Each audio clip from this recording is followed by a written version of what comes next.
Wala na tayong dapat sabihin. We have experienced a living Pentecost here. Yes, thank you, Fatima. God bless you.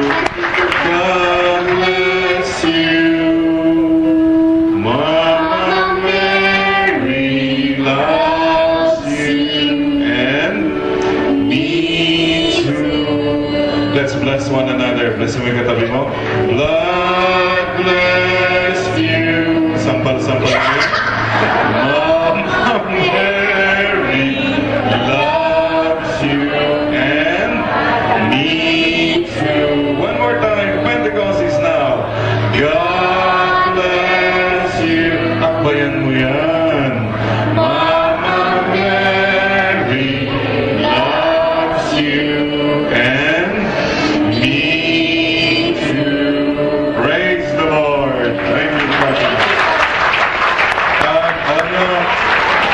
Biskitayin na natin. Aalis na si Fatima. Huwag muna natin papakawalan. It's the last time we'll have her here, or this year anyway. Fatima, kung makita, sino dito po sa inyong walang pera? At maraming utang pa. Ayan, may message po si Fatima. Fatima?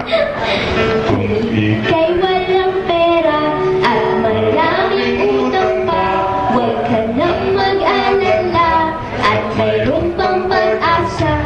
God bless you, Mama Mary loves you. palakpakan mga walang pera. Sino dito mga dalaga? Uy! At wala pang asawa. May pag-asa, Fatima. Okay. Kay dalaga pa at wala pang asawa, huwag ka nang mag-alala at mayroon pang pag-asa. God bless you, Mama Mary loves you. Palakpakan mga dalaga noon. Dalaga ngayon.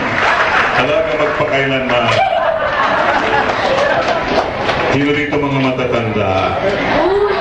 At mayroon pang rayuma. Message, Fatima.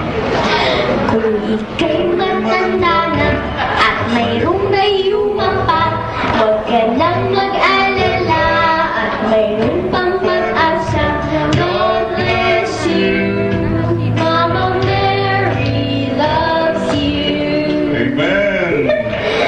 Fatima, mayroon dito mga matataba. Ay! At bilbil niya kitang-kita. Message, Fatima. Kung ikaw ay mataba, bilbil mo'y kitang-kita. Huwag ka nang mag-alala at mayroon pang pag-asa.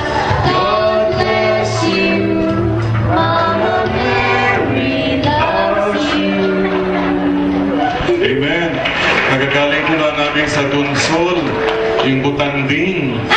Gentle giant, the biggest fish. Tignan mo yung katabi mo, mukhang gentle ba yan? Ayan, may pag-asa. Have you heard that laughter? When was the last time you laughed like a child? And Fatima, mayroon dito mga kapatid natin, may sakit, may luha, nahihirapan. Anong message sa kanila? Kung ika'y nanghihina, may sakit at may luha, huwag ka nang mag-alala at mayroon pang pag-asa. God bless you, Mama Mary loves you. Thank you, Fatima. God bless us all. What a beautiful moment. Pentecost with a little child in our midst. Let us all rise now and profess our faith and say, I believe in God, the Father,